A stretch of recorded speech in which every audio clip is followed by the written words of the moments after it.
but taking out time for this presentation, we really, really appreciate that. So we are going to record this presentation so that if any of your families, friends, neighbors are not able to attend, they would still have an opportunity to go through the presentation. We will be posting it. Melissa, you could probably start recording the presentation now. Yes, it is recording. Awesome. Thank you so much. Um, next slide, please. We do have a great team from Calaveras County joining us today. Micah, he is the Director of Public Works, Laurie, Public Work Analyst, and Armando Lee, Engineering Consultant. Myself, I'm Ruta Jariwala. I'm the Principal at TJKM and the Project Manager for this project. Grishma, who is helping me, is a Transportation Planner. And then we have a great team from GHD who is helping us with public outreach. And we have Melissa here, who is a Senior Transportation Project Manager. Next slide, please. Just want to quickly go through the agenda. We want to quickly talk about what is Comprehensive Safety Action Plan, what entails into this plan, what is a CASP process. You would see that I would generally, instead of calling it out Comprehensive Safety Action Plan, I would generally say CASP. It's just a shortcut to Comprehensive Safety Action Plan. We will also go through the CASP schedule. We do have a set technical advisory committee that we have put together who is helping us throughout the project, and we would talk about that too. We have done some preliminary collision analysis, and we want to share the findings of those analysis. We have also identified high injury network, which consists of corridors and intersections. We have developed a project website and an outreach platform specifically for this project. So just in case, if again, your friends and families have not been able to attend, but have feedback, concerns, or issues, then they can go to the project website, learn about the project, and also go to a platform which has a map input platform, where you can actually zoom to a street level, to a driveway level, and let us know if there are any intersections, corridors, or any locations that are a matter of concern for you. You can point them out and let us know what your concerns are. And then we also want to talk about your role as safety champions, and then just open it up to quick discussion and questions. And before we close this meeting, we would like to talk about next steps. Where do we go from here? What would our next meeting entail? Next, please. What is a comprehensive safety action plan? So Calaveras County is developing CASP, which is funded by USDOT through SS4A, which is Safe Streets and Road for All grant program. And this specific grant program is to improve safety on a roadway as well as intersection throughout the county. What are the main guiding principles of this plan? It does prioritize human life over speed, convenience, or any design decisions. So safety comes first. Basically, that is the norm. Recognized traffic deaths and severe injuries are preventable. So we can do different. We can look into different aspects of this, make this plan more holistic, and not only look into engineering solutions, but also look into enforcement solutions, education solutions, and make this a full-blown plan which could benefit us and mitigate these safety-related issues that we might have within our county. We also want to make sure that the engineering solutions where we design roadways account for human error. We want to promote slower speeds to create safer roads for all users. We want to make the conditions safe for all modes of transportation. So whether you're walking through the community, biking through the community, or even motorcyclist, or even riding your car, it really doesn't matter. We want to make it safe for everyone. Also, whatever strategies we come up with, or safety projects we come up with, we want to make sure that they are equitably implemented throughout the county. The intent is not to give more preference to one community versus another. We are looking at the entire county together. Also, the main motive of this plan is that this has a two-prong approach, which is proactive and reactive. Reactive approach is what we are already taking care of by collecting the collision data over the 5 years, analyzing it, figuring out the trends, and kind of it gives us a start point. Where do we need to start? But the proactive approach is very, very, very important. That is where we are reaching out to the stakeholders and the community members so that they can come and let us know where their concerns are, what are their concerns, get feedback from them as to what works for them and what does not work for them. When we do that, we also align the transportation and land use policies to support these safety goals. We want to come up with some implementable, proven, as well as innovative strategies. And even after implementation, we want to make sure that we monitor them so that we exactly know, again, which are those strategies that have worked for us and which are the strategies that have not worked for us, so that we can fine tune in future to get the better results. And then the ultimate goal, as I mentioned, that it is to eliminate all traffic related fatalities and serious injuries within the community, and make commitment to everyone to make our roads, vehicles, and the entire traffic system as safe as possible for all users for of using different modes. So that is basically a gist of comprehensive safety action plan. Next slide, please. What is the process? How are we? What is the process of developing this plan? So we did have a kickoff meeting in early April of 2025. We collected the data for 5 years from 2020 to 2024 December. After collecting the data, we did do the collision analysis that kind of gave us trends. Also helped us to identify high risk network, which was corridors as well as intersections. And generally, it does include the highest number of fatal and severe injury collisions. But we do give some weightage to other injury collisions too, as well as collisions that involve pedestrians and bicyclists. Then develop safety countermeasures based on that analysis and the input that we receive from stakeholder and community. We integrate that into a priority list.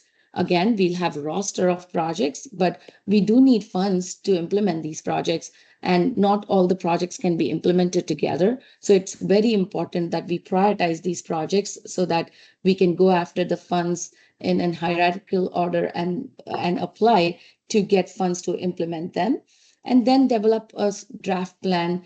And before we finalize the CASP, we want to go to the Board of Supervisors to get the plan adopted.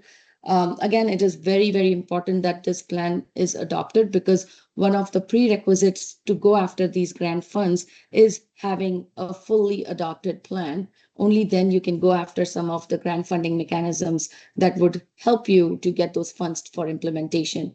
And then throughout the process, as you can see, we are making sure that at the onset of the project itself, we are including stakeholders as well as community to get their input so that we can make it more of a robust plan. Right now, we have conducted a couple of community outreach projects in District 1 and 2. And today is when we are presenting this to District 3.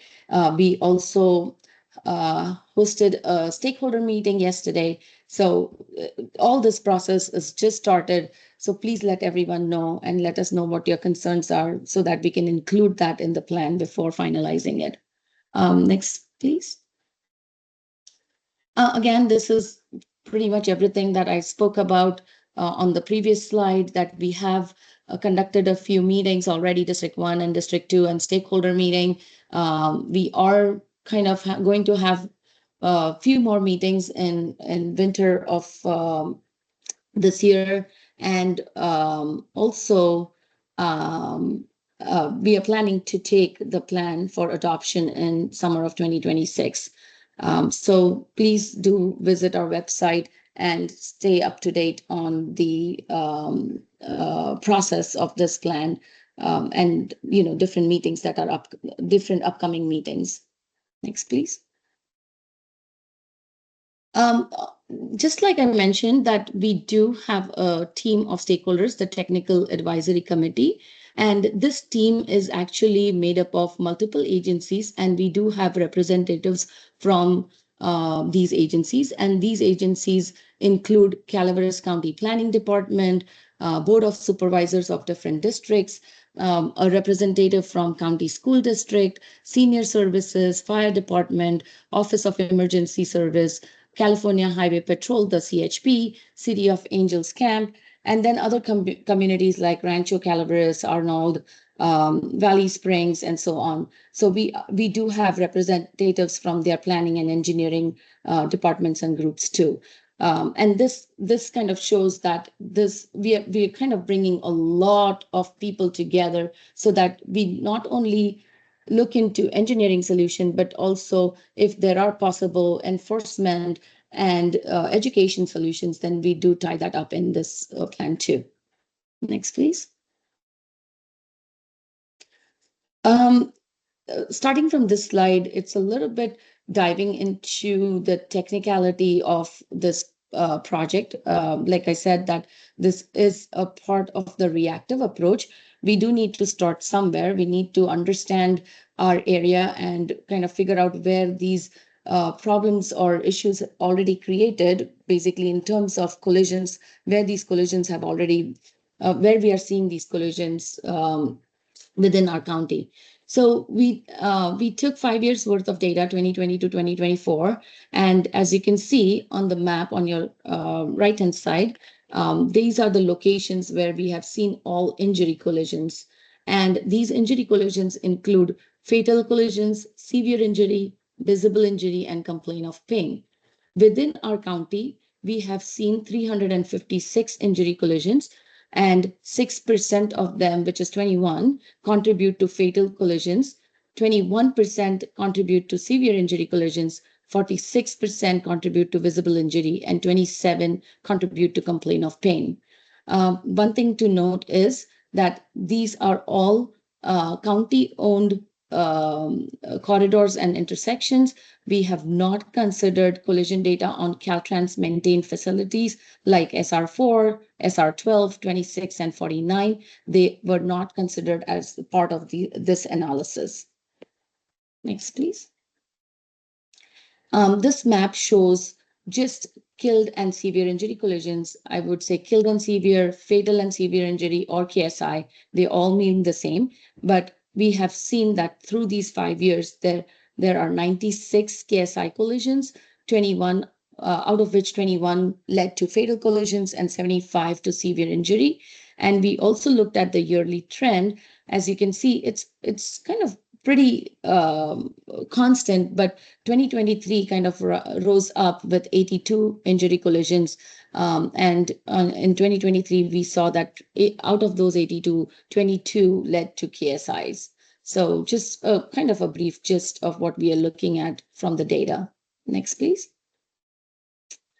Along with the other trends, we also looked at the daily trends. And as you can see, weekends, Saturdays and Sundays, you generally see a hike in collisions. We also looked at monthly trends. And through this analysis, it shows that June, July, and August are the ones that had higher trends in these 5 years. When we look at collisions by location, the collisions occurring at roadway segments are higher than collisions occurring at intersection. So when we look at KSI, they're 71%, which is comparable to all injury collisions, also 64, somewhere around the same ballpark. And then 30% of collisions have occurred at an intersection. And the mode that was involved in these collisions are passenger cars and motorcycle that rank top two when we look at the different modes that are involved in these collisions, leading by others that we sometimes we don't know a particular category, so then we list it as others, and then we have 3% of bike collisions and 2% pedestrians. Next, please. We also kind of wanted to know that what are the different violation categories that are occurring through our county. So when we looked at the violation categories, we saw that the top three violation categories were DUI, improper turning, and unsafe speed, which led to specific type of collisions, which were hit objects and overturned collisions. So it kind of gives us an idea of what type of collisions are we seeing and what type like what violation categories are leading to which type of collisions. So this analysis kind of shows us that. Next, please. We also saw that the motorcycle collisions were pretty high, so we thought that we should also look into the trends for motorcycle collisions. And as you can see, again, it is following the same trend as all modes. 70% of those collisions occur at a roadway segment and 31% occur at an intersection. We do have a total of 69 motorcycle collisions within our county. Next, please. Yearly trend, again, 2023 was a little higher um, than the others. As you can see that there were 18 collisions in 2023, um, as well as in 2021, actually. And then by severity, a lot of these collisions have led to severe injury and visible injury collisions. And we also have 8 fatal collisions that involved bicyclists motorcyclists.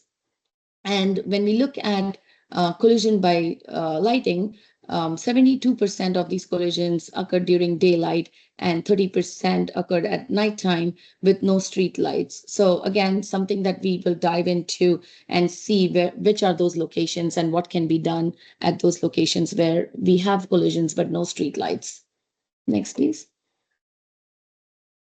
Um, We also looked into the violation categories for the motorcycle collisions. And as you can see, improper turning, driving on the wrong side of the road, unsafe speed, and DUI were the top four, which led to collision types, hit objects, and overturning of motorcycles. So it kind of is in the same, it's showing the same trend as all injury collisions for all modes. Next, please.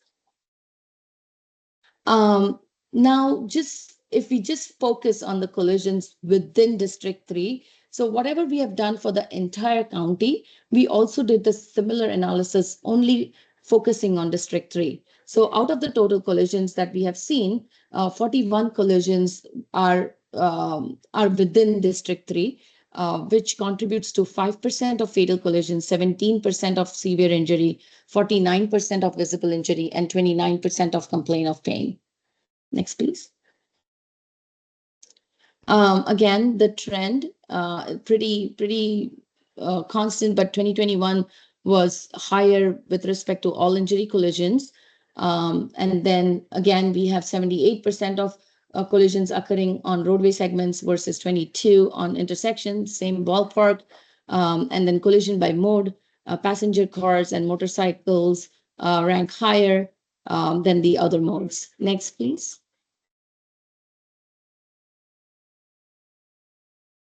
Um, the other thing is we also looked into the violation category for District 3, and DUI, unsafe speed, improper turning were the top three violation categories, which led to hit objects and overturning of vehicles.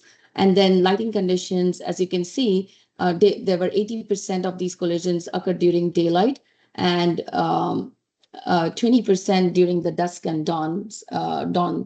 So that's a little different from what we saw for overall county, where we had 30% during nighttime, no street lights. Next, please. And we also developed high injury network that comprises of corridors as well as intersections. And we have a few corridors that we have listed. So here is a map that lists all the corridors, but the list, Melissa, if you can go to the next slide, there is a list here.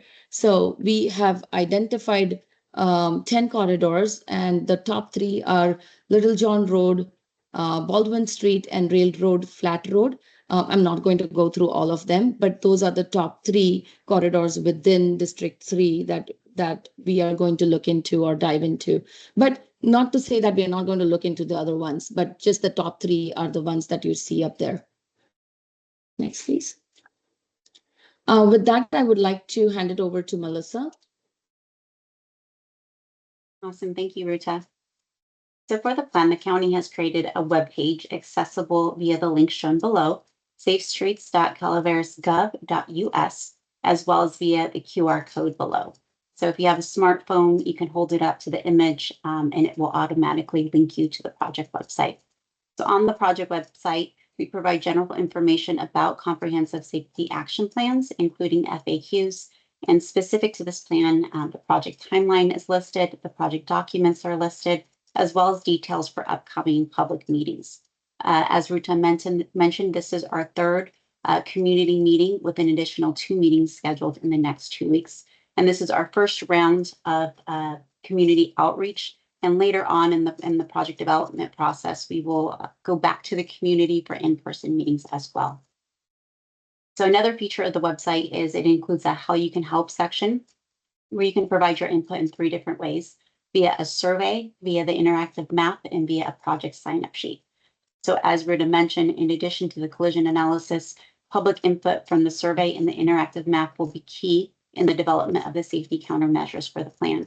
And again, those safety countermeasures could include infrastructure projects or educational programs as well.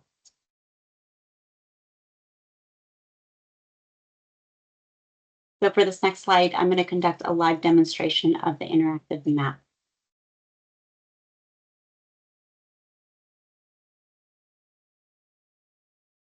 So from the project website, the very bottom is the how you can help section. So here you see the survey, the interactive map, as well as the project sign-up sheet. I'm going to click on this blue box for the interactive map, which leads to the interactive map. So within the map, you can add location-specific comments. You can add a new comment or you can rate an existing comment. So to input a new comment, find your location by entering an address in the search bar or by zooming into the location. So for this demonstration, I'm going to zoom into the county office location on Mountain Ranch Road.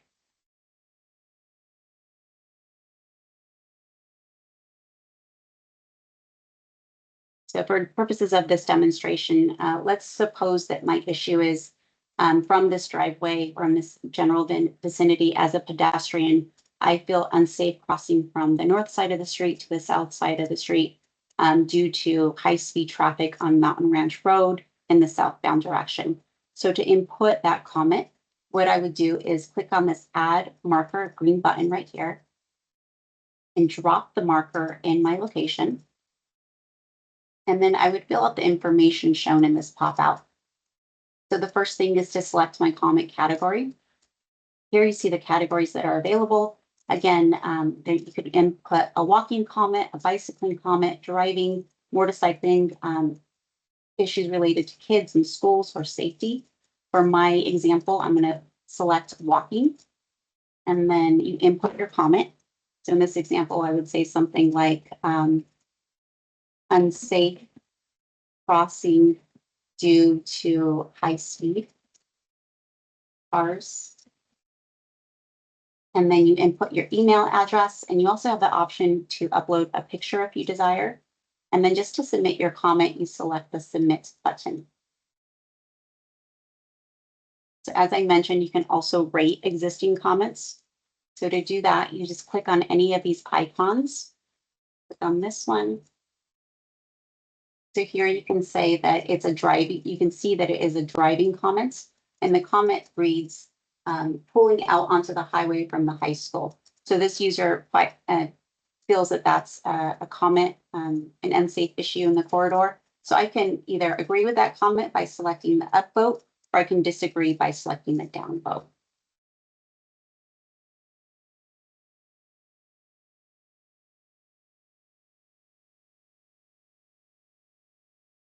I believe that is it for the interactive map. So again, as Rita mentioned, getting this information from the public is key. We want to hear what your concerns are, whether it's infrastructure related or related to programs, whether it's for all the modes that we described as well, whether it's a pedestrian comment, a bicycling comment, or related to educational programs as well. You can, again, input your information through the interactive map or through the survey as well. Rita, I'll pass it back to you. Thank you, Melissa. Also, we kind of wanted your help to increase awareness and involvement in this project by talking to other community members, having them take the surveys.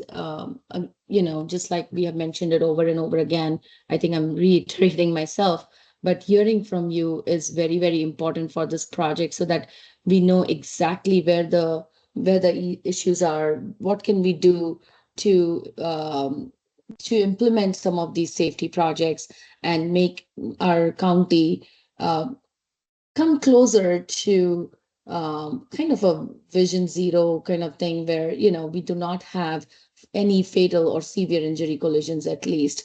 So that is what is intended through this project. And we want to monitor these programs and see how it benefits our county. So that is what this program is about. And please do stay informed about the project too, and let us know what your concerns are.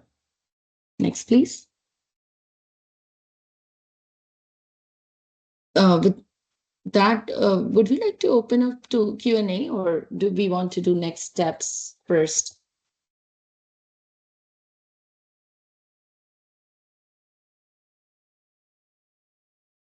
Melissa, should we open up to Q&A? Rita, I don't think we have any members of the public on this call. Oh, I see. Okay, so then let me do next steps then.